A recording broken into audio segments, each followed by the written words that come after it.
Welcome to the first part of this two-part series on installing the Jägerndorfer ski lift. In this first episode, I'm going to be unboxing the ski lift, discussing the two stations, the base station and the mountain station, building wooden bases for the stations, installing scale figures into the gondolas, and powering the station.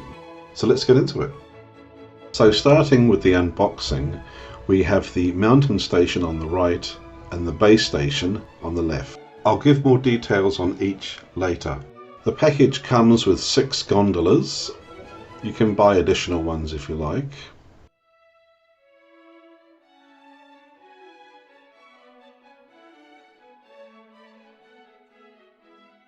Here is one of the gondolas. The doors are there on the right.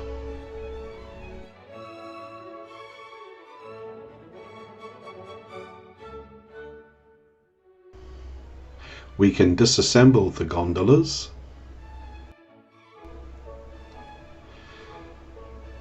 And we can put figures into the gondolas. Reassembling the gondola. Note that for the gondola to fit back together, the doors have to be pointing in the opposite direction from the overhanging metal part.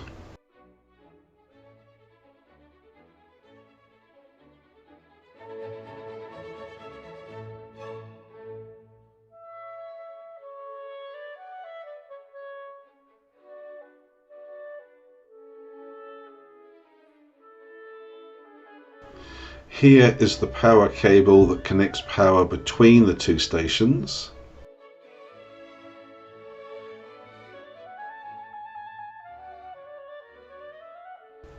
These are replacement plastic guides. There are already guides in the stations. I'll discuss these more a little bit later. This twine is the cable that connects the two stations and on which the gondolas run.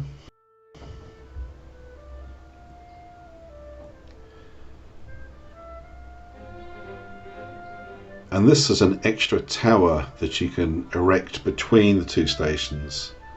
Given that the nature of the layout I'm using, a model railway, I don't actually use this tower, but it's a good idea to use it because it helps give the cable extra stability. You can also buy additional towers. Now the two stations are contained in a box within the box.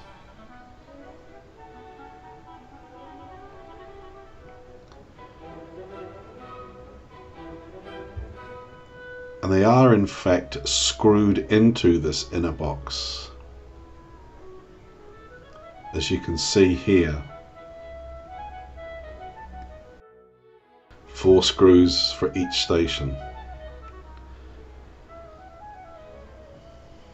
So carefully holding onto a station, we need to unscrew the station from the box. Incidentally, there are clear plastic protective covers attached to the tops of both stations. I kept these on until the end of the installation to protect the tops from scratches, glue and paint drops. This is the mountain station. That is to say, the station which is up high on the mountain. Now both stations use the same plastic base, which means that this mountain station contains a redundant element. This little hole here serves no purpose. It's used on the base station only. Underneath we can see a slot here, which is where the power from the base station joins the mountain station, and those two ridges fit into those 2 slots there for the power. The power runs the lights in the mountain station.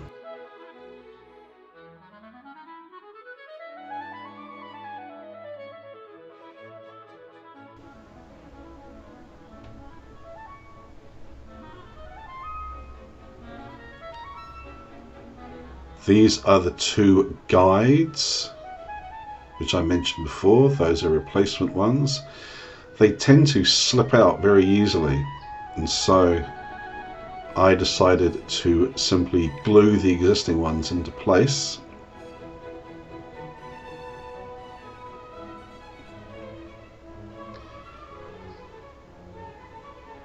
So that they stayed there.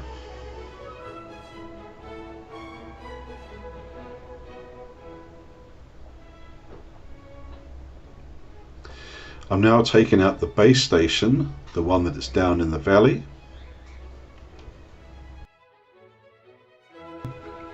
We can take off the tops of the stations, as I'm doing here with the base station.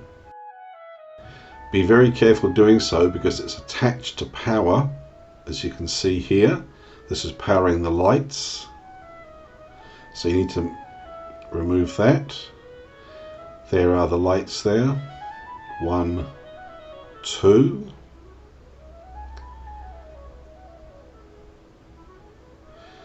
And again, there's little ridges which fit into slots for attaching the power for the lights.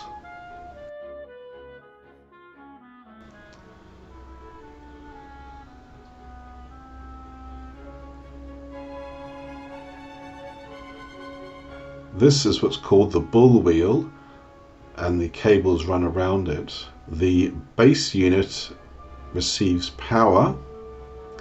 There's hard-wired power there, or there's power that you can take from the wall socket.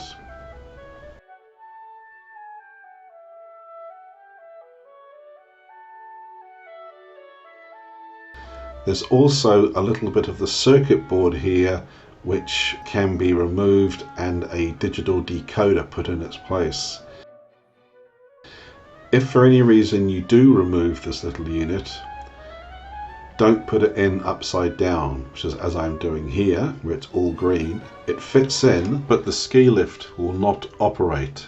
So if you do, for whatever reason, remove it, you need to put it back in the right way. I don't use the digital recorder. It offers extra functions such as announcements made over the PA in the stations. You must buy the decoder separately. I'm removing the hard wired power, as I will be using power from the wall socket. Now here are the two stations. The one on the left is the base station with the rollers pointing upwards, and the one on the right is the mountain station with the rollers pointing downwards. How you choose to attach the stations to your layout is up to you, but I decided to use two solid wood bases. Now the box that the stations came in can be used to create templates for the wooden bases I chose to make. So as you can see, it all shows through. We can see the power there, we can see where the decoder goes, and we can see where the screws go.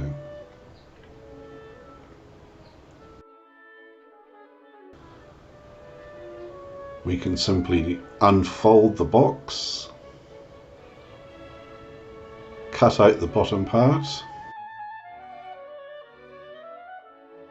and we have our template.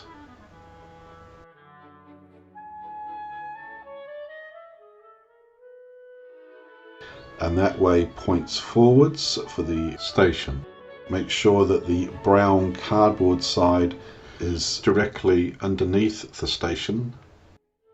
Turn it upside down, there's the white side, and you can see how it reveals where the decoder goes and where the power goes. That's the power that connects the two units, not the power from the wall.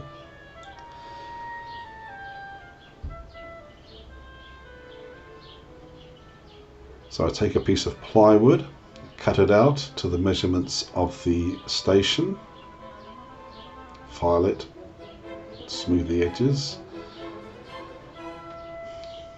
fits on well.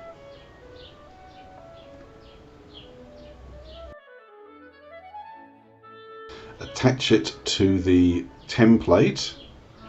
Notice it has to go on the brown side of the template. with the white side like so. Holding it in place with bulldog clips, I'm going to put holes in for the 4 screws, and I'm going to make a slot for the power between the 2 stations.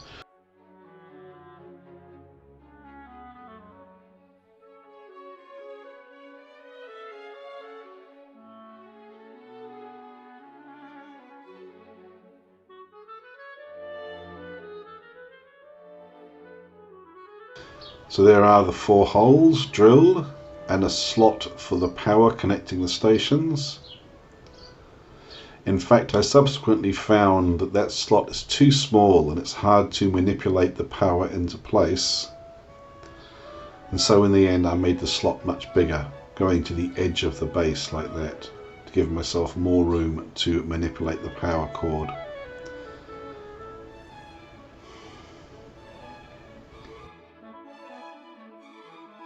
Those are the holes for the 4 screws. They go in from the top, so the heads of the screws will be sitting there.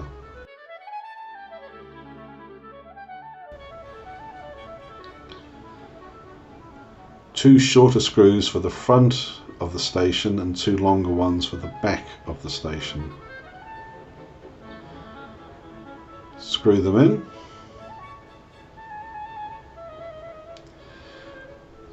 On purpose I have them emerging through the bottom of the base there so that they can attach to the polystyrene. Now moving on to putting in the figures, these are simply railway carriage passenger figures, HO scale, seated. They can't simply be glued into place because the floor of the gondola is too high, so they sit above the chairs, as you can see. So you have to cut off their legs, which is fine. You can't see that the fact their legs have been cut off once they're sitting in the gondolas. Now he's seated fine. A little bit of glue. Put the gondola back together. I've given him a little friend here, back inside the gondola. If a figure is seated side on, they do actually fit, like this person. You don't need to cut off their legs.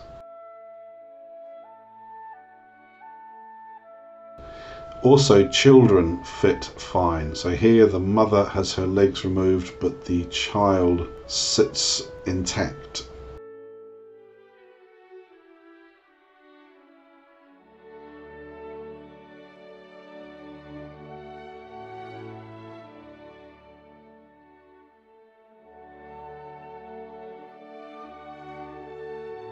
I'm painting part of the station grey to simulate concrete, and the textured area brown and green to simulate soil and grass.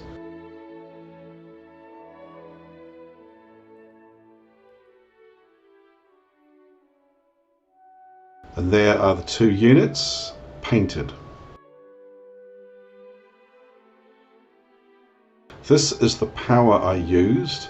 The place where you buy the ski lifts from will usually also be able to supply you with power.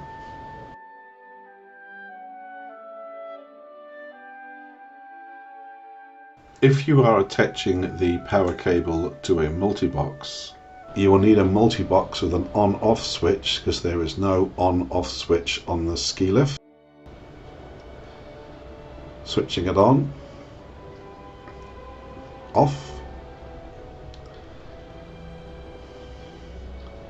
There's the power going up to my model railway layout. The power is running through the polystyrene under the layout.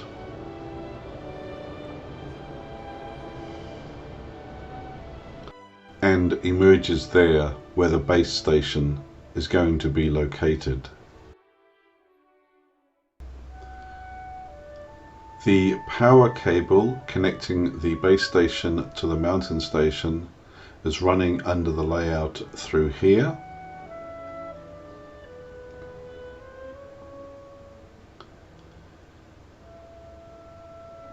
emerging here, and the excess length of cable is curled up in that recess. So let's turn the power on. Here we can see the base station working, the bull wheel going round and the lights on. Power running under here, powering the lights on the mountain station as well, including on the underside. The bull wheel on the mountain station is not powered. It goes round simply from the tension of the cable that will be installed.